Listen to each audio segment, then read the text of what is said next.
button.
Good morning. Nice to see you this morning on a Monday morning. 19th, no, yeah, 19th? 20th. It's the 20th of July, losing days here. So, good morning Aileen, nice to see you. I'm actually in the studio. So as you can see, it's not as tidy as I need it to be. Good morning Jenny. Good morning Ange, nice to see you. Good morning Jane, nice to see you. I've just pushed the waves. Let's have a look. I'm waving at you. Yeah, good morning. As you can see, I'm in the studio. I'm actually at a desk, which is fantastic. Finally got a desk in this sort of studio area where I've been able to do some more sorting. So you know, things are still being moved around and sorting, and I hope everybody had a lovely weekend. And I know Irene, who comes along on a Thursday, it was her birthday, so happy birthday Irene, hope you had a lovely day. It was a very unusual day. Saturday was here, there and everywhere, so you know, because we were sort of still sorting out.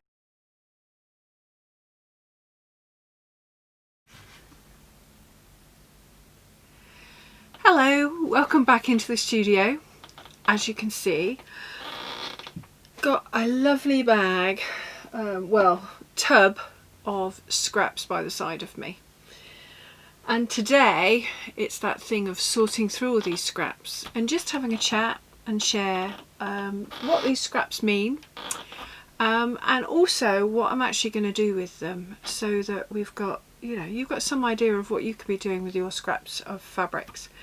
If you think, when we've made projects, we've got all these offcuts, and in the studio by the cutting table, this tub always sits underneath the table and all the bits get chucked in, so there's a real jumble of lots of different fabrics and also lots of different textures, colours. And I think when we go through them, it's each piece of fabric I can remember what was actually made from them, and also what new things can be made, because they're only tiny. If you think, they're strips. So this could be about binding or an edge, but for today I'm actually going to make one of these fabric balls. Okay, now these obviously I've made out of strips. This is going to be made out of all different types of scraps, because I want a large bundle of fabrics. They're the ones that I'm actually not going to use for the future, but I don't actually want to throw them away because they're almost like a memory, and I'm wanting to make an installation piece of all the different fabrics that we've used over the years in the studio. Now this is obviously just a small selection. I found when I was actually moving things around that there were actually quite a few bags that we'd obviously tipped out of the tubs, put in the bag, and we were going to do this exact project with, after we'd sorted them through. And then we tend to put them in bags and use them on different projects. So here we go. Now For the middle of my one, I don't know what's in the middle of this one because I haven't got down to that. This started off about that sort of size. So we're actually going to use in this one a walnut. Now, a walnut is a seed. Obviously, there's a little seed inside of here. And normally we would say an acorn. Alright. Because out of acorns, oak trees grow. Now, I always, when I'm sorting through my seeds, and July is a time where I sort through a lot of seeds, and I've got that anticipation of what is going to come from those seeds. I often will sprinkle lots of them, especially if the seed packet is of an older one, because I don't know how many are going to turn up. And also how many are going to germinate, and also what's going to come from the harvest, because it is a harvest of very different things. You know, you lose bits and pieces along the way, and you know there's anything can happen to it. So in this, I'm going to put in the centre of my ball, and I'm actually going to be using for this binding of my walnut. Walnuts I use for lots of different things. I also use them for when we crack open, I boil the shells and we get ink from them, and it does take a long time, and I tend to like to do it outside on a burn, you know, little stove going, purely because it takes so long, and it's highly scented by the end of the day. Okay, but it makes beautiful ink. All right. So it's that expectation of what's going to come from this, and because this is sort of a beginning video for a new transition of the two studios blending together, I want to be able to look at this ball of fabric almost like a touchstone. So it's giving me that expectation of all the things to come and what can be done. All right. I'm also going to be using red thread. And there is an old Japanese sort of tradition that the red thread, there's an invisible red thread that binds us. And when you've had that communication with someone or that connection with someone, there is that red thread between us. Now, I have so many people that have come into this studio over the years that I've had a connection with, and I feel very lucky to have had that connection. So you can understand this also is almost like a memory piece, not only with the scraps of fabric, but also as I'm actually winding this as almost like a meditation. There's the memory of the people that have come into the studio, and happy memories, and obviously now there's some sad memories because of what's going on, but I've got this as that thread that binds. Okay, so here we go. So I'm going to start with a piece that has got some writing on it. It's blue. My favourite colour, as you can tell, is blue, and it's almost, you know, it's that tide blue, and it's actually got writing on it, and it says happiness and thank you, which is very appropriate at this time. And I'm literally going to wrap that round, and using the little tail that it's got, and then I'm taking a crochet cotton that is a variegated, because I do like variegated stuff, and I'm just going to prop that in there, and I'm just going to start binding the walnut around and around a few times just to secure it. Okay. Then I'm going to take the next piece, a nice blue dyed piece, one of my favourite sort of blues. Okay.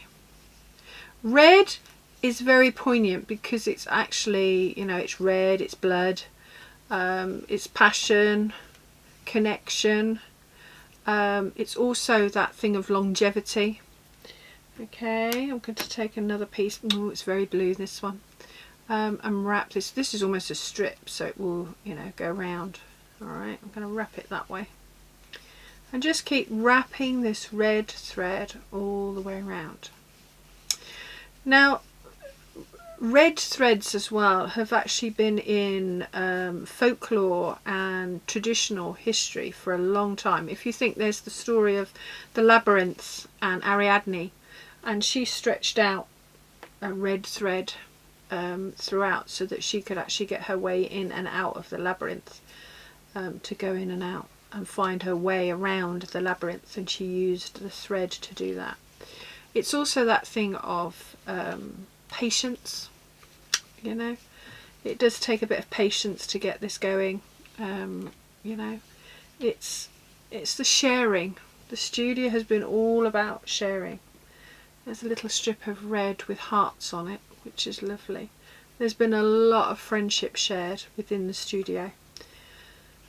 A lot of skills, a lot of laughter, a lot of makes, a lot of creativity.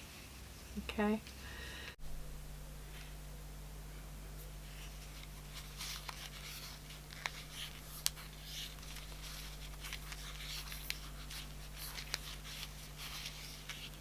So wrapping in all the ends, and as much thread as you want to until you start the next piece, and then just catch in the new piece. And of course, if you go that way, you've then got to make sure you remember to go the other way so that you complete it into a ball.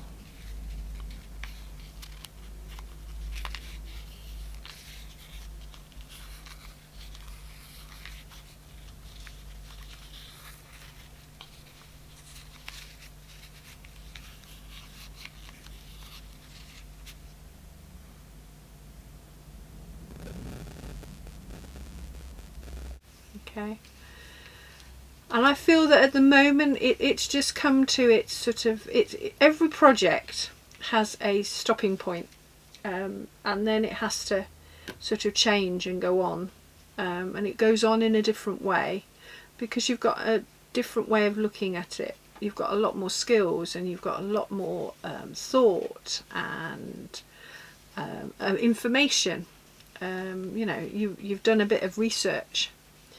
So I'm literally binding this up and literally working my way around this bundle.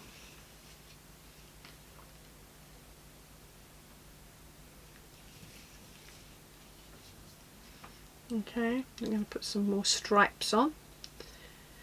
So there might be a journey to this as well. If you think, when you're going through windy roads, you're part of a journey, and I just see this as another part of the studio's journey. We're going on a different type of journey, using up all these different fabrics. This is a very stripy one. This one was used for an edging of a wall hanging, and I can see, you know, and I think somebody else used it as a, if I remember rightly, part of a quillo. So it doesn't matter. There we go. Let's pop it round. Now I'm doing it so it winds both ways, purely so that I try and keep the circle, because if you think, there's a continuation in a circle, and the studio's continuing. Now I always did work from home, so it's that thing of working from home in the studio. It's not the same, because obviously there's not all the lovely people coming in and out, sharing sessions, sharing skills, sharing life, but hopefully it will do another part of its journey. I know myself as an artist, I think I've got to continue being an artist. I don't have much choice. Even through all the transition of the two studios, I've had to creatively think of how to fit all the things back in again, move things around, put them in. How will I use the studio? I use the studio here now very differently to how I used when I was home working from here before. Before it was only a sort of part-time basis, because I worked out of the studio, whereas now it's going to be full-time. Okay, so you can see I'm slowly starting to form the ball. So I'm needing to actually look.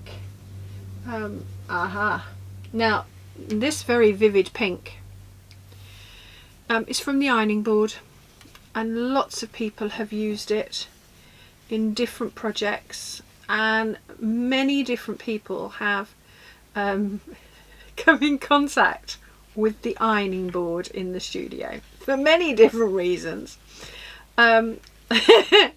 Also, I'm laughing because there's that thing of when someone uses the ironing board without putting parchment paper on it to protect the ironing board, and it gets all glued up, and the next person screams out loud, "Who used Bondaweb on the board?" And somebody has to admit that they've used the board and not popped parchment paper down, because normally I will say, if you're going to use that, make sure you put parchment paper down. So that is actually a little piece of the ironing board. Let's see. Oh, that's a nice piece. Now I think I might put that aside and pop it in one of the tubs. There's a little piece of this.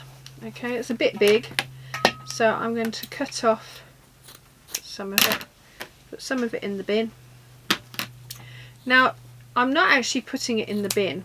I'm going to actually put it in the recycle tub at the skip when I get there, at the textile area, when they reopen the sites, so that it will go and it will be recycled again. Now bigger strips are quite hard to do, so you know, because if you think I may use this again, but I doubt it, because they're going to be very uneven pieces of fabric. Alright, so I'm going to put this in the garden and see what the weather does to it. There's a nice pink piece with little hearts on it, and just wrap that round. So in the meantime, I'm just going to finish wrapping that round.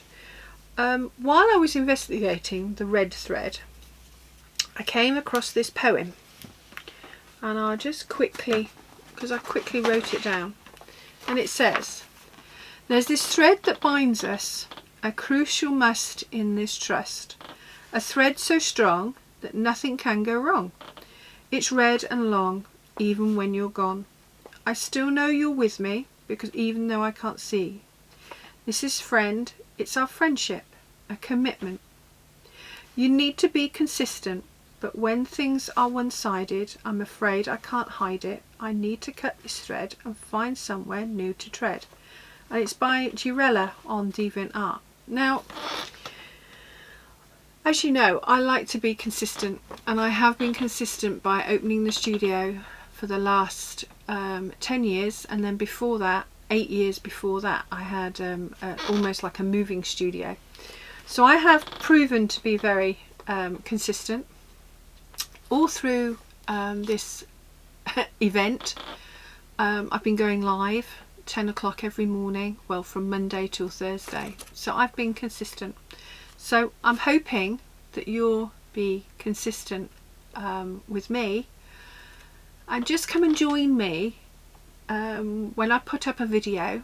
So if you could like or subscribe, or if you're on Patreon, continue, because things are, you know, the themes will come up each month and I will follow through on the themes. Now I've started to get my head round what's going on and what's happening here, to continue the journey, to continue this wrapping around, okay, and growing this ball. Alright, another piece of blue piece. Now this looks like it was a strip of something, you know, there's different strips, and it was probably a border of a blue and white quilt, and I think I know which blue and white quilt this was. A certain lady on a Tuesday afternoon who made a beautiful blue and white quilt with strips all the way around. There we go. That's a bit of shiny. I'm actually going to put that in recycle. There we go, there's a bit of lilac. Okay, I'm going to pop that on there. Oh, that's got feathers on. And of course I love anything to do with birds and feathers. There we go. So let's wrap that round. That's a bit of shiny. You can see this is going to be a process and a half. I have put bits and pieces on the table that I know that I'm going to use. A few hexagons, I'll put those in there. There we go, shiny. Some ones I can literally just get hold of and pop through. Yeah, that's a bit too small, so that's going to go in there. That's an unusual piece. I think it's actually an edging of something. So I'm just going to wrap that round. And again, just bind round a couple of times, just to hold it in place. Some roses. Got roses in the garden. My daughter's name is also, middle name is Rose. And a lot of the girls in our family, their middle name is Rose. My grandmother's name was Rose. Oh, some green. Do you like green? Oh, and there happens to be a leaf green. So I'm going to pop that in. And at the moment, along with all the other sorting, I have to sort out seeds because we tend to do a lot in the garden at this time of year. So I'm going to rip and go down there, pop that way and wrap that round. That's a nice big piece. So it's that thing of continuing to wrap. Green isn't really my favourite colour, you know, other than in the garden. We've got a very evergreen garden.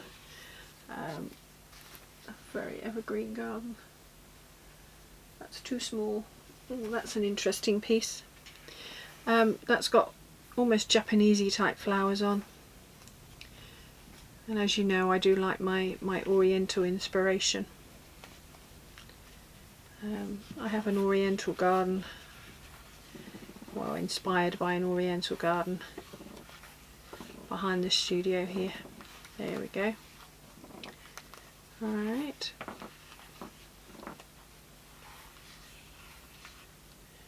Sometimes I feel that you almost get in a rhythm. Well, that's an awful long piece. So I think I might get a lot of wrapping, and that's what this one's made of.